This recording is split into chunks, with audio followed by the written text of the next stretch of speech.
Hi, I'm Natalie with Sparks of Joy Studio, and today is episode 1 of From Booth to Browser. This series is specifically for makers who are trying to move their craft fair items or things they sell in person to an online shop. I will say that this is a very specific series for those that are beginners and also those who are really thinking about doing this more as like a side hustle or a part-time kind of gig. I am not a full-time seller online. I do not do this whole thing full-time. I am a full-time school-based speech and language pathologist who does this as a side hustle and hopefully will grow it into something bigger in the future. But if this is the style you're looking for, if you're looking for a kind of easy beginner step-by-step type of a process on how to get yourself prepared to sell online, this is the perfect series for you. Go ahead and grab a pen and paper or a notebook. I would love for it to be like a dedicated notebook that you can refer back to.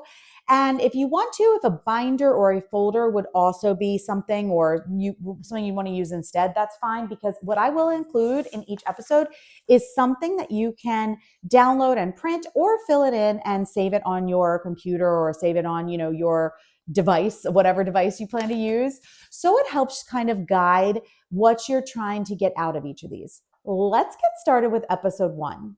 What I plan to have you learn today, and I have lots of notes. I apologize. I'm going to keep looking down because that's the only way that I know that I'm going to get to everything and keep myself slightly organized, as organized as I can be.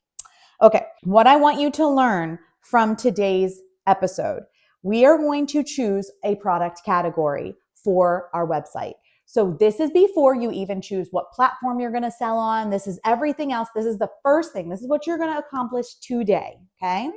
Within that category, you're going to be choosing 2 to 5 products that you know you want to list to start.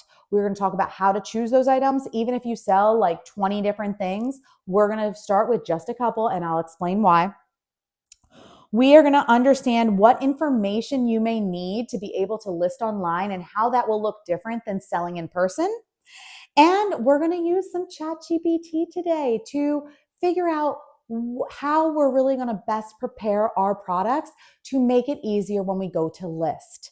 Today's episode is not about finding the right platform to sell on. It is not about any of that. It is strictly about getting the back end ready, because that will make it easier when it is time for you to actually launch your website.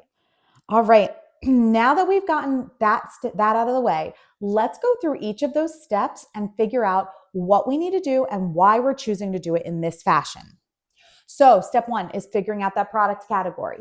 Think about what you sell well or what sells for you the best in person. Now, there could be a lot of things that sell well depending on what craft fair you're at or what time of the year it is, but think about some of your kind of more general bestsellers. What do people mostly know you for in person? Is it like seasonal home decor? Is it giftable items? Do you have a specific product like candles or clay pieces that you know were really unique and really special and target a very specific audience? You really want to pick a product category that allows you to niche down enough to start. This is not going to be your entire product catalog for the rest of your life on your online shop. This is going to be where you start so you can develop the confidence and get into kind of that practice and that habit of knowing all the right things you need to do to list online well. I have been an online seller for several years. My previous platform, or what I continue to have like sales on, but is not really the niche that I'm in now and what I do here. But I do have an online shop that I've had since 2012 in a Teachers Pay Teachers store, where I sell a bunch of digital products that are educational resources for both teachers and speech and language pathologists that they can use within the schools with their students. I have over 800 products on that website, but I started with just a few. And I learned along the way a lot of things that I needed to do specifically for that platform to really make my stuff stand out. And even though I haven't listed anything on that in that store for almost 2 years, I continue to bring in $100 to $300 a month from those sales. And because it's all digital downloads, it is very passive income for me now. I would love to get back into it. It is actually one of my goals for 2026 to kind of get back into the mindset of having some things that I continue to list there, especially because I need them for work. That's what I did with that before. I would do my lesson plans, create my items, and then list them for others to use as well. Anyway, getting back to this, choose what works for you, and let's find those 2 to 5 products that you want to start with on your website. Once you have that, we are now going to look at the things you're going to need in your product description, and we are going to actually prepare your product description today. You want to make sure you're including things that a customer won't be able to actually physically see the way they can in person. You want to make sure you give them that feel and what it would be like online. Photographs are obviously super important, and that's a huge part of this, but that's not what we're going to talk about today because I feel that needs its own dedicated episode.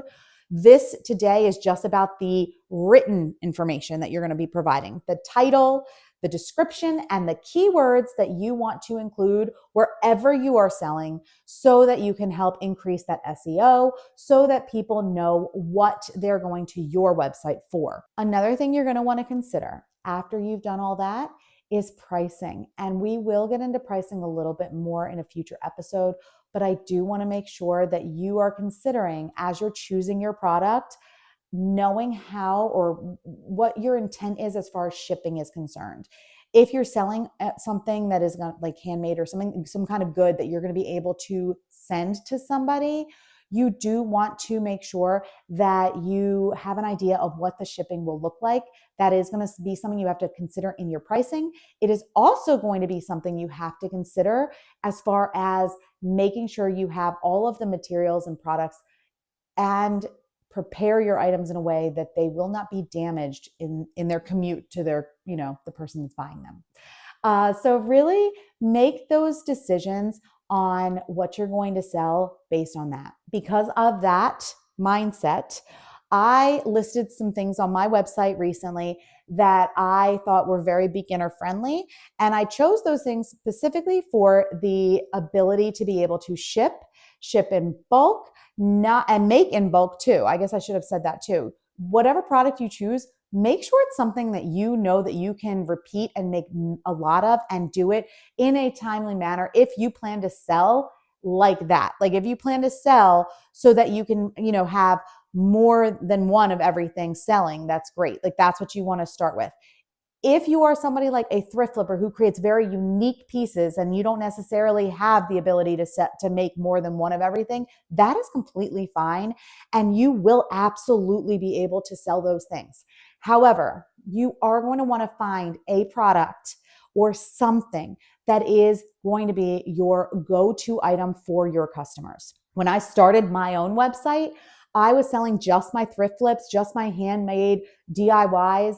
And I sold them, but one of the things that challenged me a little bit and why it took me so long to kind of develop the momentum to actually grow a business was the fact that you sell one or two things, but if you're not finding the exact person who's going to want that specific unique item, it's, especially in the beginning when nobody really knows you, it's going to be pretty hard to develop that, kind of customer base. People need to be able to trust you. They need to be able to know who you are, what your brand is, and know what they're coming to your website for.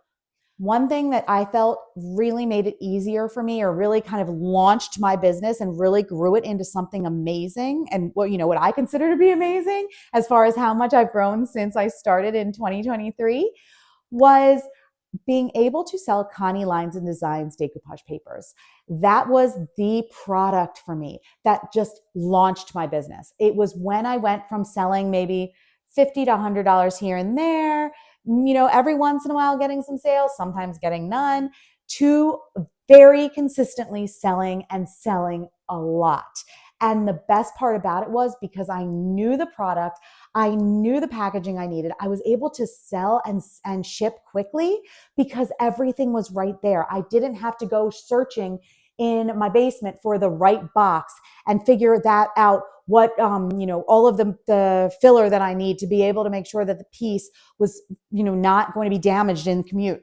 Those kinds of things were so much simpler when I started selling Connie's papers because I had everything right there. I knew exactly what I needed and it was right there for me and I had it in bulk.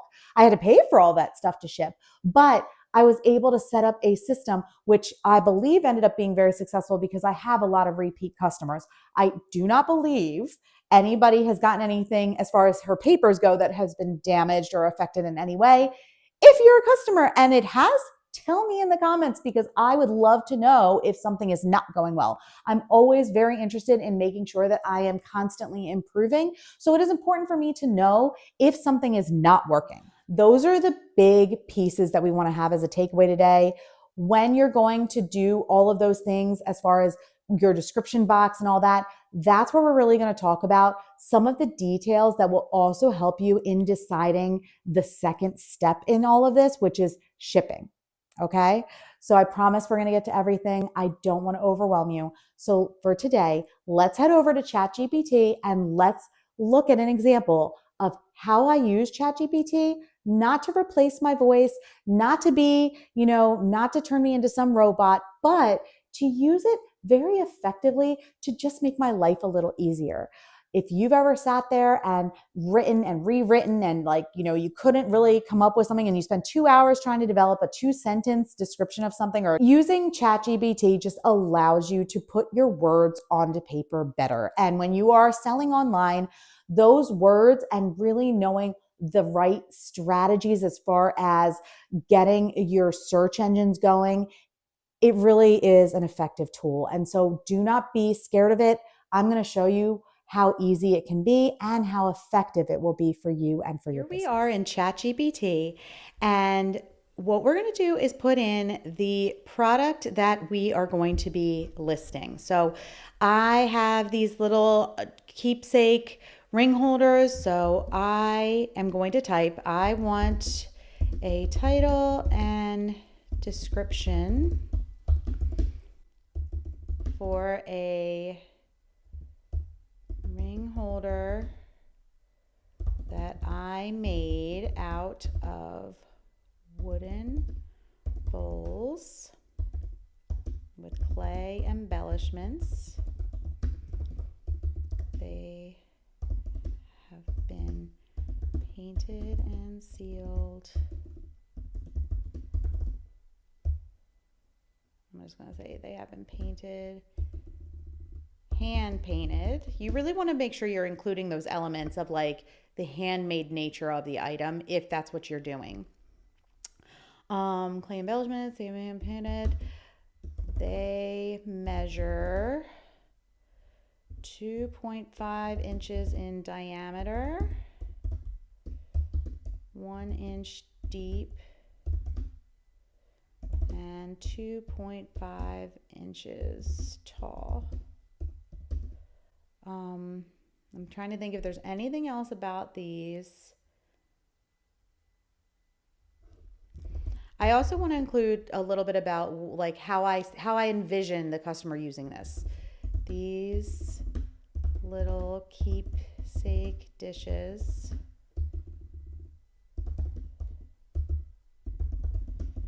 are perfect for a kitchen,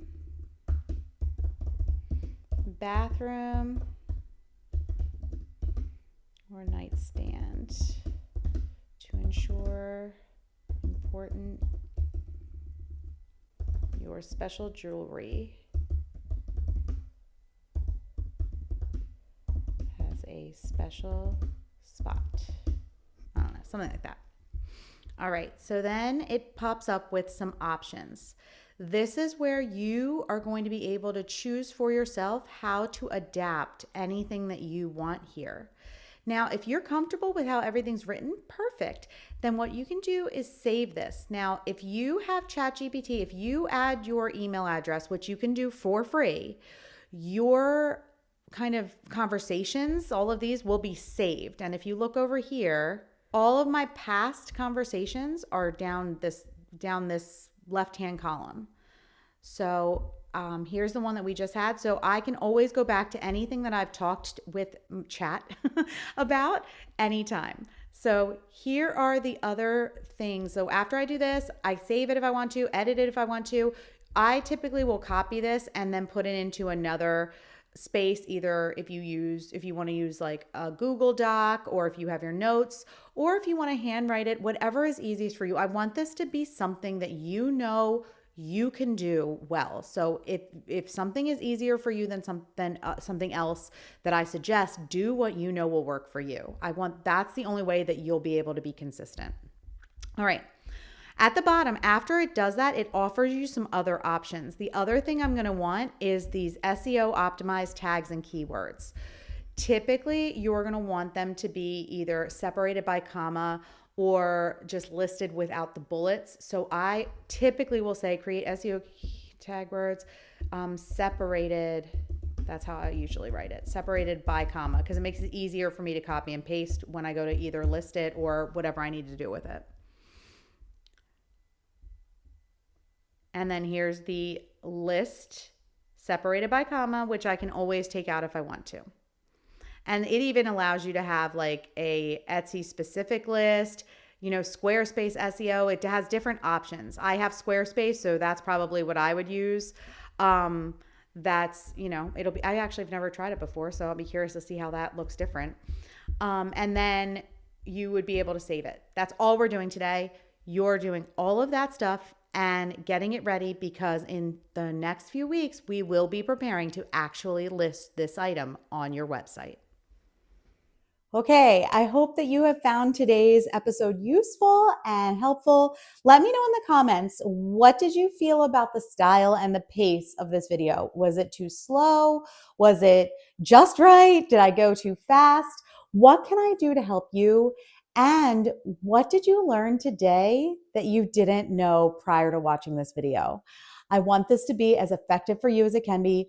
Please remember that. So the more that you comment, the more that you provide feedback, the easier it is for me to tailor this course to suit what you need. I hope you have a wonderful day, and I look forward to seeing you on the next episode.